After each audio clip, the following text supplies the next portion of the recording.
igsuon kung aduna di nakataglong pastor ayaw ikasakit na. Kaya dili tungod di pastor na aka dinhi tungod sa Ginoo mga igsoon. Welcome back to Born to Praise TV channel. We are created to praise and worship God. Kung doon na kay mga pulong nga nadunggan mga igsoon nga supag sa imuha kasing-kasing ayaw tagda na tungod kay ang Dios mga igsoon tanawa siya Habakuk. Negatibo ang iyang palibot mga igsoon, but yet wala siya ni surrender, padayon siyang gitus up sa Dios. Tungod kay ang iyahang kinabuhi dili para aning kalibutan para sa bingharian sa Ginoo. Una na imo tapat para kas bingharian sa Dios. No, never retreat nor surrender.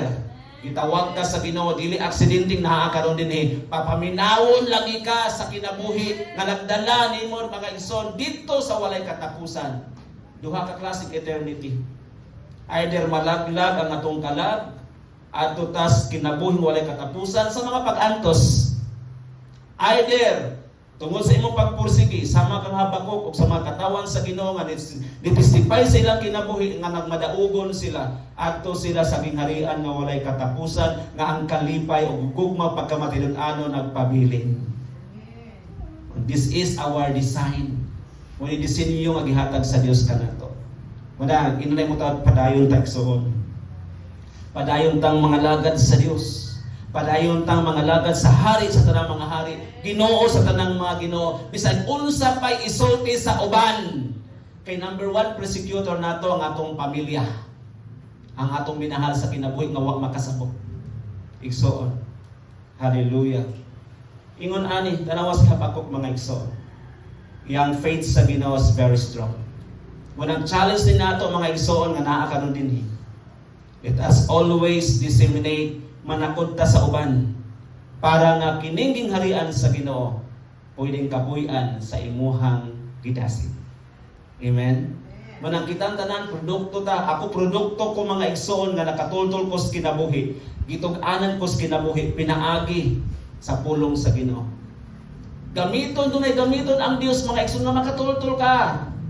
Dunay gamiton ang Dios nga makatultol ta paingon sa kinabuhi mga igsoon. Kay kining ato ang naangkon karon kinabuhi, dili ni tinuod na kinabuhi kung dili si Kristo ni ato ang lipay gisimba. Dili. Kung saan pagtudlo sa kinabuhi kung kita ganin mismo mga igsoon wala nakasabot ani. Pero na ang pulong sa Ginoo, kalipay bisan taliwala sa mga kasakit. Bisan pa man sa kakulangon, bisan pa man mga igsoon malipay ako sa Ginoo ningon si Habakuk. Dili kini kalipay nga nagdepende sa mga sirkumstansya. Dili yun. Hallelujah.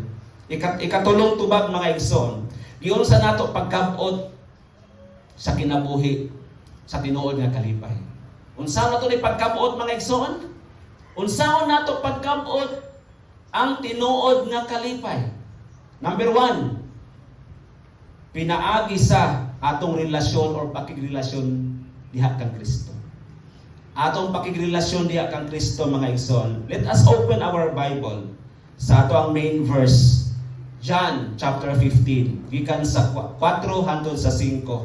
Then mo jump ta paingon sa 11 nga mao ni ato ang main text karong kabuntaga. John 15 verse 4. Pabilin kamo kanako og ako magpabilin kanyo. Kung sa sikrito aron makabot nato ang tinuod nga kalipay kaning word pabilin. Everybody say pabilin. Ha? Magpabilin nga matinud-anon sa Ginoo. Magpabilin nga mubarog sa saad sa Dios. Pabilin kamo kanako ningon si Jesus og ako magpabilin kaninyo. Domino effect ni. Para sa nakong musalig ka sa Ginoo, ang Dios mo padala kanimo daghang kayong mga butang nga makadasig kanimo. Dili kamo makabunga gawas kon magpabilin kamo kanako outside gani sa activities sa Dios. Never yung malipayon ang Dios.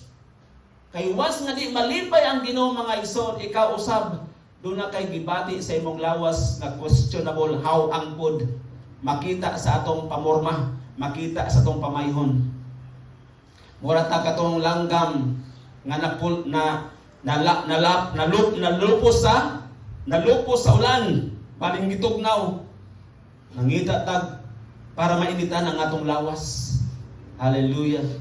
Dili kamo makabunga gawas kon magpabilin kamo kanako. Sama nga ang usa ka sanga dili makabunga gawas kon magpabilin kini sa punuan. Na-receive na nato mga igsoon ang grasya sa Ginoo. Unsay buhaton? Pabilin. No? Magpabilin tang matinud-anon sa Ginoo. Kung unsa man ang ato ang kalipay sa una sa pag-receive nato sa grasya sa Dios, the same thing nga nag-edad na tag 10 ka tuig, 15 ka tuig, 20 ka tuig, 5 ka tuig, o unsa pa na diha mga igsoon, dapat mo ni atong keyword magpabilin. Dili lang kay masigitag kanta, magpabilin kami kanimo nya pagkaugma wa ko'y nabilin. Amen. Dapat magpabilin ta nga alive, alert, awake, enthusiastic sa pagpangalagad sa Ginoo. Dili pwede nga pagbati nato ang pagpangalagad sa Ginoo dili tungod sa pagbati mga igsoon. Hallelujah. Magpabilin ta diya sa Ginoo tungod kay ang pagpabilin kang Kristo magdala og kalipay nga hingpit. Amen. Magdala og kalipay nga hingpit ug dili kini makita o maangko sa mga material nga mga butang. Usbon ko kini mga butang atong naangko na huptan lumalagay lamang na.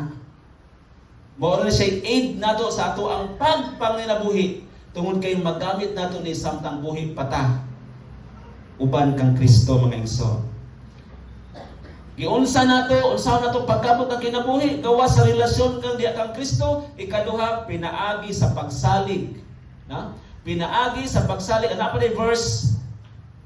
Balik sa verse 5. Verse 5. Ako ang punuan sa paras o kamo ang mga sanga. Kinsa ta? Mga sanga. Oh.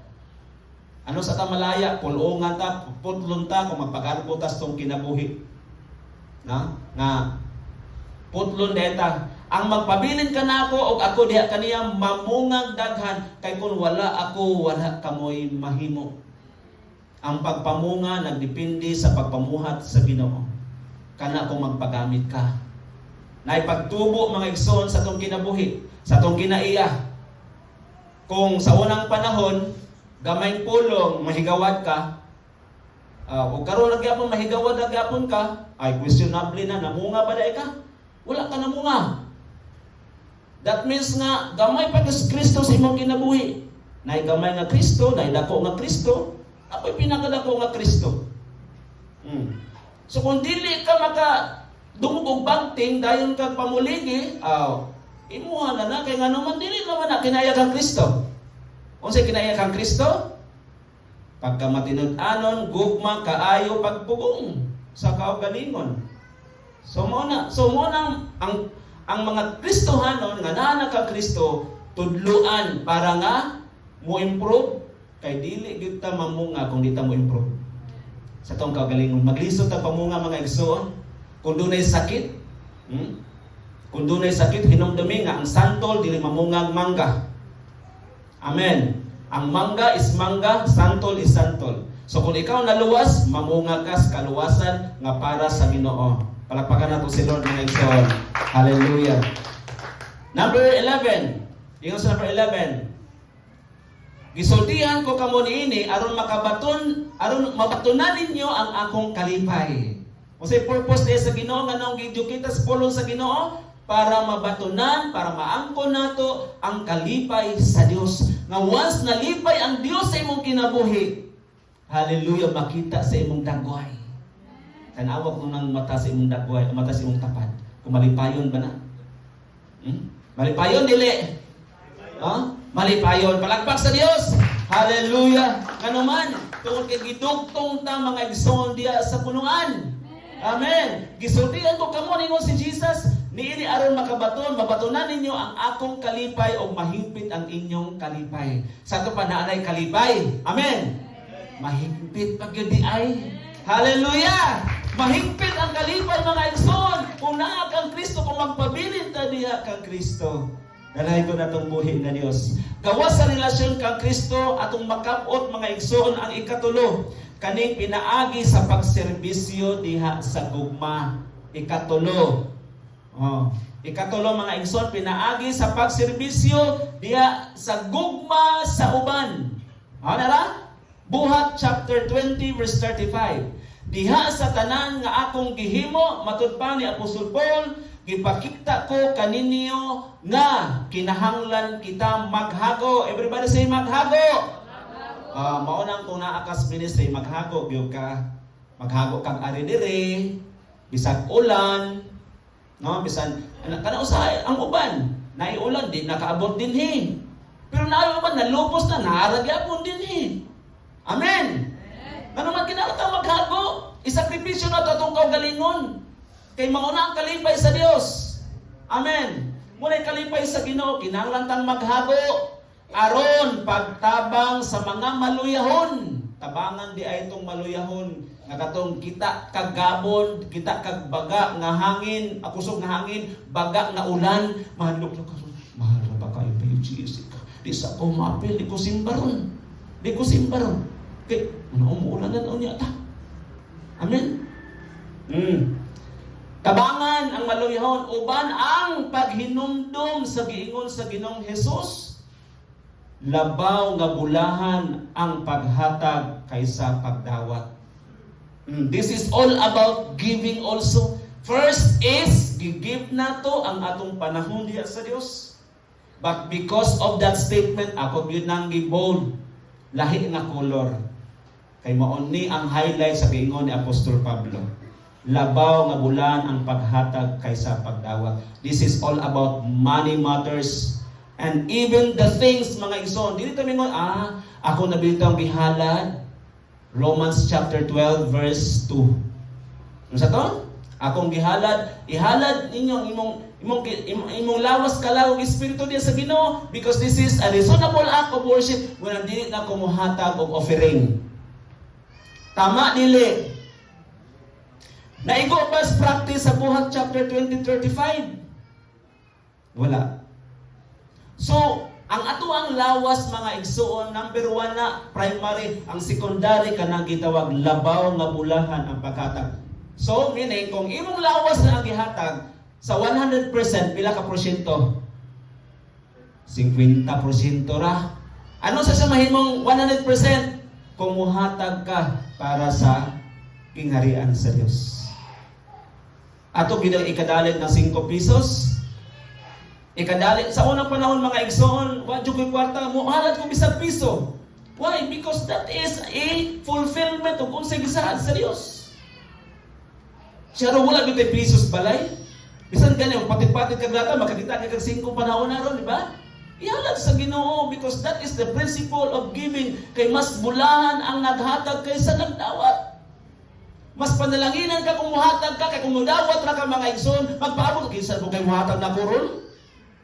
Talamsa ra jud ka makadawat mga igsoon. Ang uban gaulan nas panalangin, sige silang hatag, ikaw sige ra kag dawat. Hello. Hatag tas kay mayaan sa Ginoo. Kay mas labaw bulahan nga naghatag kaysa nagdawat.